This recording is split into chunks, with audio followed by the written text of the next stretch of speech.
Fa 206 dies que ens trobem oficialment en pandèmia. Bé que ho hem manifestat en alguna ocasió, la pandèmia ha posat en evidència la insuficiència de controls sanitaris, agreujats pel desmantellament de la salut pública, de la sanitat pública practicada pels anteriors governs conservadors capitanejats per M. Rajoy.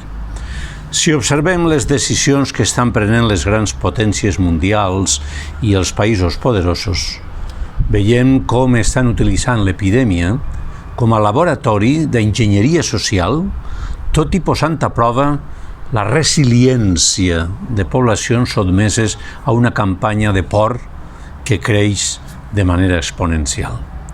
Les classes dominants utilitzen la pandèmia per tal de controlar el món que se'ls escapa de les mans.